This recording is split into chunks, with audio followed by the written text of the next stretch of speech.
In the heart of Memphis, Tennessee, on a tense September morning in 2025, two police officers fired 3 bullets at a black woman they mistook for a suspect outside the Shelby County Courthouse.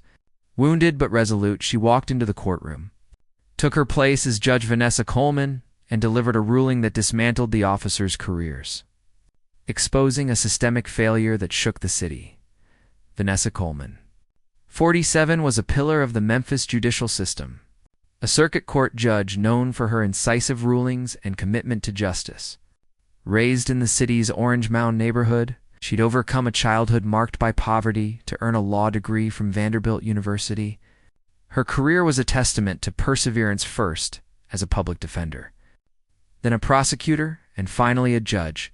Appointed in 2019, her courtroom was a place of order, where she balanced compassion with accountability, earning respect from attorneys and defendants alike. On this particular morning, September 24, 2025, she was scheduled to hear a high-profile case involving police misconduct, a coincidence that would soon prove fateful. Vanessa arrived at the courthouse just before 8 a.m., parking 2 blocks away due to construction near the entrance. Dressed in a tailored gray suit, she carried a leather satchel containing her judicial robe and case files. The area around the courthouse was tense, with protesters gathered to demand accountability for a recent police shooting. Police officers patrolled the perimeter, their radios buzzing with reports of a suspected armed individual in the crowd. Vanessa, focused on her day's docket, navigated the sidewalk, unaware that she matched a vague description, black, medium height. Carrying a bag circulated among the officers. Officers James Riley and Thomas Burke, both with 5 years on the force, were stationed near the courthouse steps. Riley, 32, and Burke, 29, had been disciplined previously for excessive force, but remained on active duty. Spotting Vanessa, they shouted for her to stop, mistaking her satchel for a potential weapon. "Drop the bag," Riley yelled, drawing his service pistol. Vanessa, startled, turned to face them, raising her hands to show they were empty. "I'm a judge," she said clearly, her voice calm but firm. "My ID is in my bag." But the officers, adrenalized and on edge, didn't listen. Burke fired first, a single shot grazing Vanessa's left arm. Riley followed with 2 more, one hitting her thigh, the other missing entirely. The crowd screamed, some diving for cover, others pulling out phones to record. Vanessa stumbled but didn't fall, her training as a former prosecutor kicking in. She knew not to make sudden moves. Blood seeped through her suit, but she kept her hands raised, repeating, "I'm Judge Vanessa Coleman. Stand down." A third officer, Sergeant Maria Lopez, arrived, shouting at Riley and Burke to holster their weapons. Recognizing the gravity of their mistake, Lopez radioed for medical assistance and approached Vanessa, who was now leaning against a lamppost, her face tight with pain but composed. "Ma'am, are you okay?" Lopez asked, her voice urgent. Vanessa nodded, wincing. "I need to get to my courtroom. Help me inside." Lopez, stunned by her resolve, supported her as they walked toward the entrance.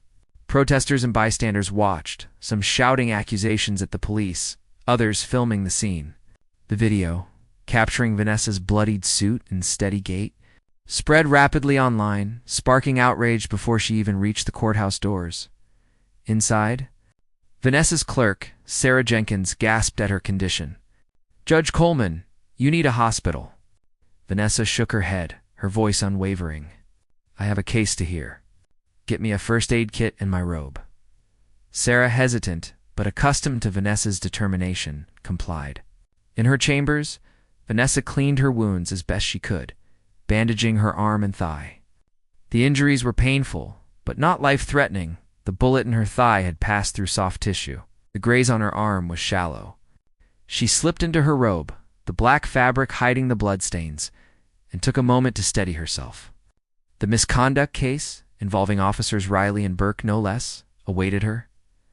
At 8:30 a.m., Vanessa entered courtroom 3B, her limp barely noticeable, her expression resolute. The packed gallery, attorneys, defendants, reporters, and spectators fell silent as she took her seat at the bench. Whispers spread. Some had seen the video, now trending with hashtags like #JudgeShot and hashtag Memphis Injustice. The bailiff called the court to order, and Vanessa began, her voice clear despite the pain radiating from her wounds. The case involved a civil suit against Riley and Burke, accused of beating a black teenager, Marcus Tate, during a traffic stop 6 months earlier. The suit sought damages and the officer's termination, alleging a pattern of brutality. Vanessa, aware of the irony, addressed the room. "We are here to determine the facts of this case," she said, her tone measured. "Personal events will not interfere with justice." She didn't mention the shooting, but her presence spoke volumes. The plaintiff's attorney, Lisa Grant, presented evidence, body cam footage showing Riley and Burke striking Tate, medical reports detailing his injuries and prior complaints against the officers. The defense, representing the city, argued the officers acted in self-defense, claiming Tate had resisted arrest. Vanessa listened intently, her questions sharp, cutting through the defense's vague assertions. During a recess, Sarah urged Vanessa to seek medical attention, but she refused. "I finish what I start," she said, sipping water to steady herself. The pain was worsening, but her focus never wavered. Back in session, she called Riley and Burke to testify. The officers, unaware that Vanessa was their victim from that morning, took the stand, their demeanor cocky. Riley claimed Tate had lunged at him, necessitating force.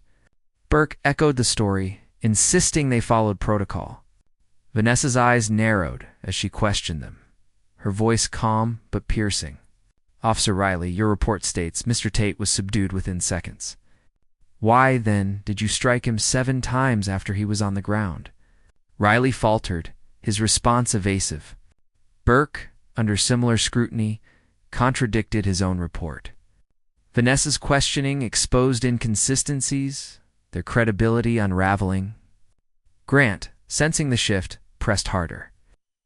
Introducing a witness, a bystander who'd recorded the Tate incident, corroborating the brutality. The gallery buzzed, sensing the officer's defense collapsing. At 11 a.m., Vanessa delivered her ruling.